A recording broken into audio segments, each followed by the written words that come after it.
So guys, welcome back ulit sa ating channel. Bali, first time mo ba mag-repair ng brake caliper sa inyong multicab? Bali, sa video na to guys ay maglalagay ako ng bagong repair kit, caliper kit sa dalawang harapang gulong ng aking multicab. Kaya samahan nyo ako guys, tara!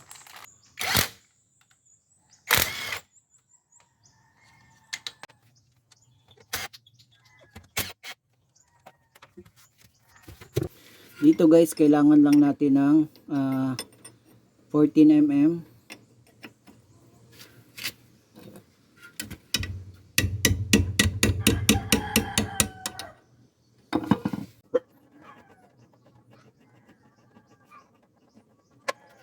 So yan, natanggal na natin to, no? Ang next na tatanggalin natin ay ito. So yan, allen key lang. Pasok nyo lang yan dito.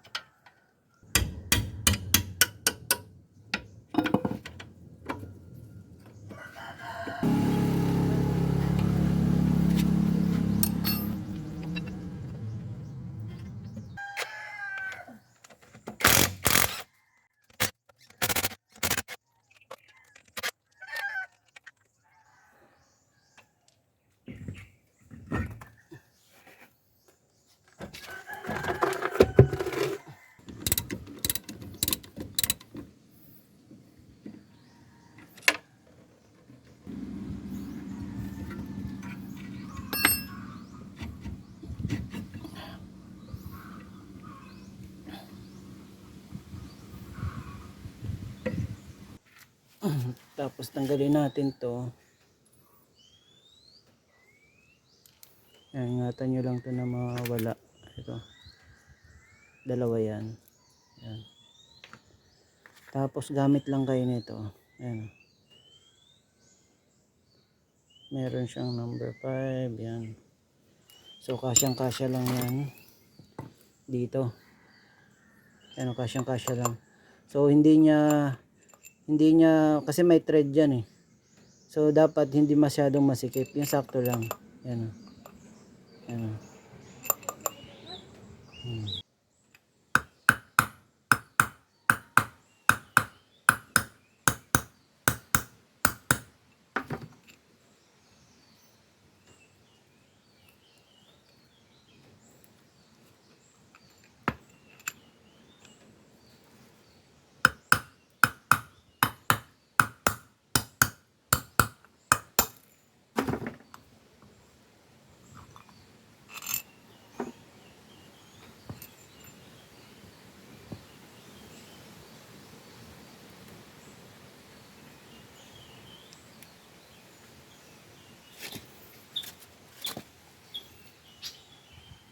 Yan.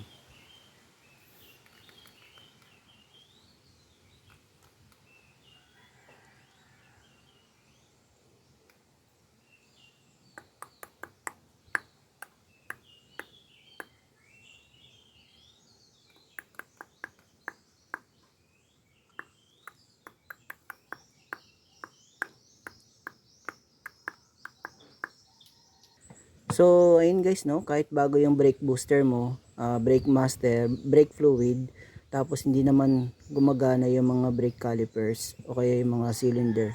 So wala din, ano. So yun, napakatigas nito. So hindi ko kasi pwedeng lakasan yung pukpok kasi may thread yan eh. So dapat dahan-dahan lang. Ayan, oh. So dahan-dahan lang yung pukpok ko. Ayan.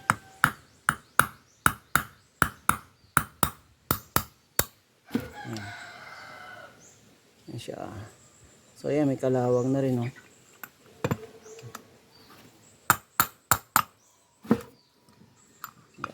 Ayan. So kaya siya matigas. Ayan. So kaya siya matigas. Kita niya naman. Ayan, oh. Ayan, kaya siya matigas. Ayan, oh. So may tama na tong ano ko. Ayan. Pinalawang na siya, oh.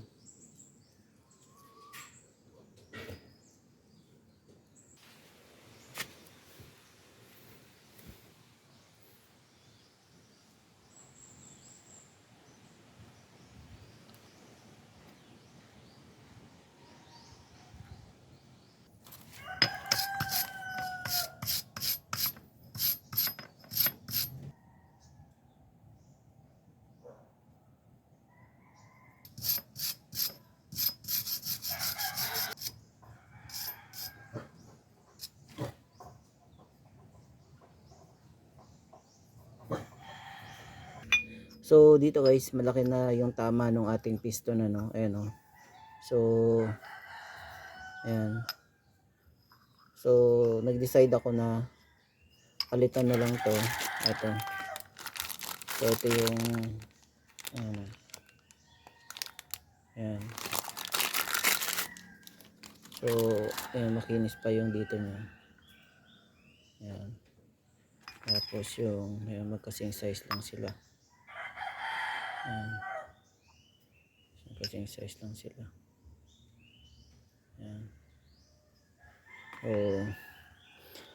ito, ipapolish lang natin yung kanyang cylinder, yung walling. Ayan. So ito, sukat naman to dito. Ayan. Ayan, sukat na sukat siya. So dito guys ay ipapolish lang natin to. So gamit ako ng ayan, 500.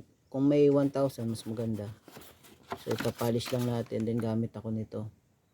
So hindi ko na siya babasahin ng tubig at saka lalagyan ng sabon, ano. So lagyan ko lang siya ng brake fluid or oil para mag-lubricate habang pinapolish. Yan.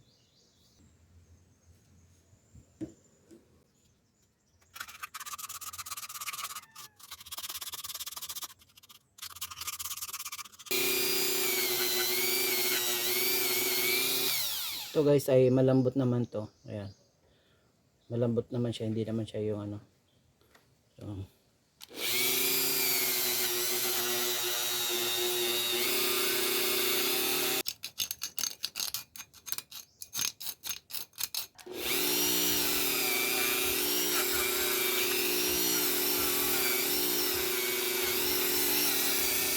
tapos tanggalin natin yung lumang grasa niya dito. Ayan.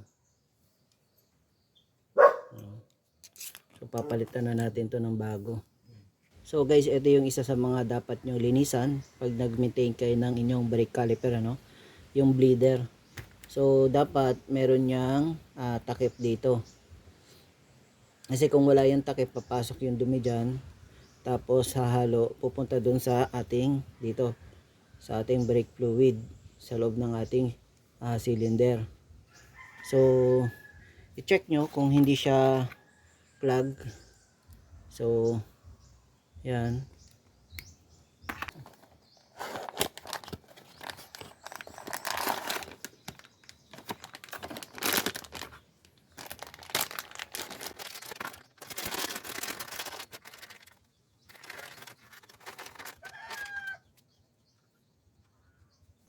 So lagyan natin ng grasa to, konti lang.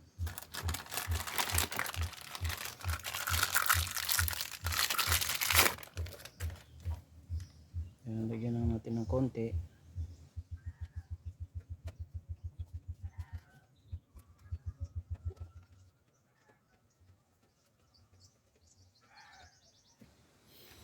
Tapos lagyan din natin to ng konti. Ito side nito, ang wall. Konti lang.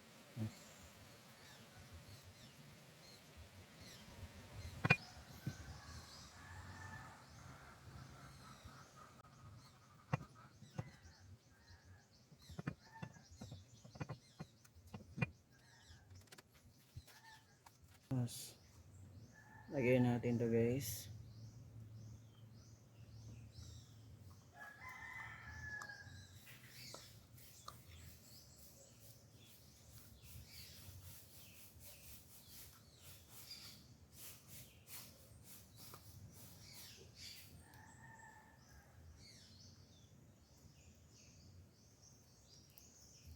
Yan, so sabit na siya dito, no.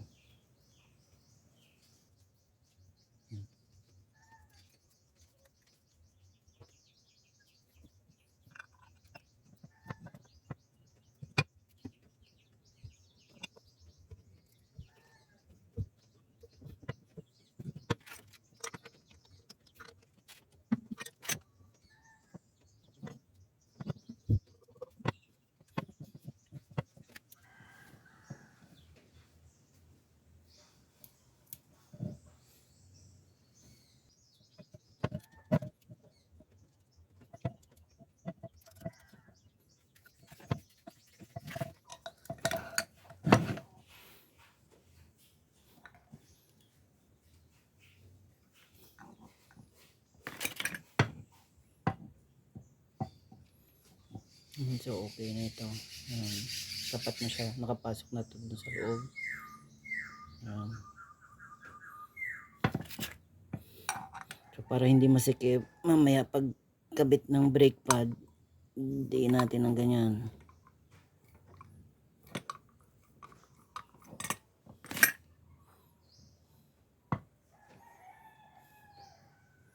Ayan. Check nyo lang pag nakaganyan siya, no. Ayan, dapat nakaganito yan. Ayan. So i-testing natin. Tingnan natin kung hindi ba sumasama yung kanyang rubber boot.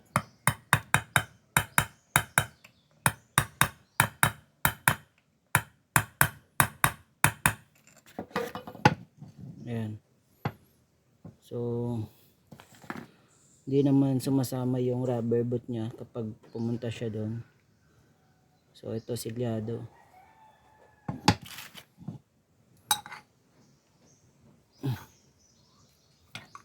Ayan. So ayun guys, no, naikabit na natin yung ating bagong piston dito sa ating brake caliper. Ngayon naman ikakabit natin siya. So nalinisan na rin natin to. So hindi na natin siya lalagyan ng grasa. Ang ilalagay ko na lang is oil sa transmission. Kasi kapag grasa habang katagalan nagiging matigas siya. So at saka dito, yan. So ito guys, importante to. Itong dalawang to na hindi siya stuck, ano.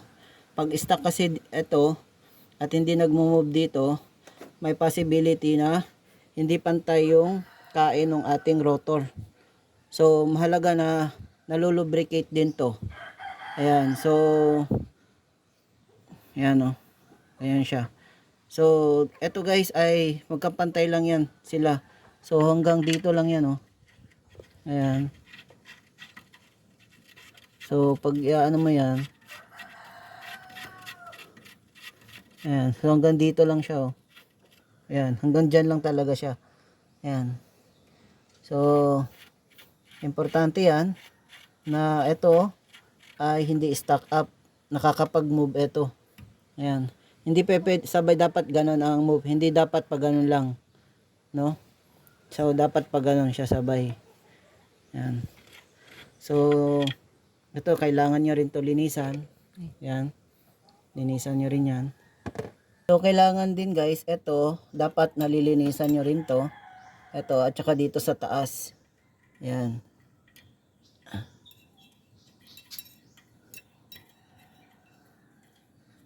Ayan. So ang ano niya, ganyan yung pagkakabit niya. So nandito sa labas. Ito sa labas to. Ayan, sa labas yan. Ganyan yan. So dapat nalilinisan nyo to. Kasi dito maglalaro yung sa brake nyo eh. Ayan, oh. Diyan maglalaro yan eh. So ito hindi ko na linalagyan ng grasa kasi tumitigas pag tumatagal. So nililinisan ko na lang yan. Ngayon ang ginagamit kong grasa ay ito, synthetic. Hindi siya yung ordinary high temp. So yan, lagyan ko lang konti lang para lang ma-lubricate siya. Yan. Yan. Yan, konti lang. Tapos ito. Yan, lagyan ko dito ng konti. Yan, konti lang. Tapos lagyan na natin to dito. Yan.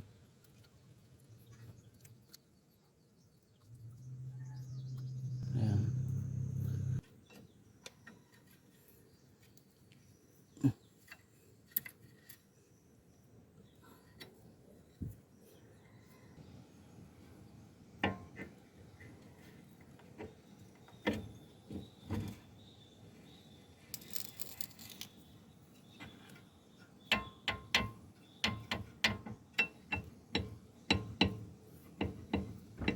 So ang nilalagay ko lang dito guys is yung oil sa transmission kasi medyo malapot siya, no. So hindi ko na siya linalagyan ng grasa kasi napapansin ko kapag tumatagal ay tumitigas. Ayan. So ito, may dalawang washer. So yan, huwag nyo kalimutan na itong dalawang washer na yan ay mawala. So dito sa kabila, dito naman ito. Ayan. So lalagay na natin siya dito. Ayan.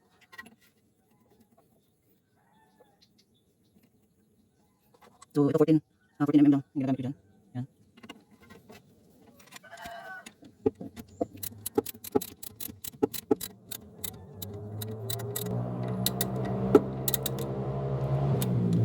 So yun guys, naikabit na natin to. So close na lang muna natin to para mamaya pag nag-bleed tayo walang tatagas dyan. Ayan. Ayan.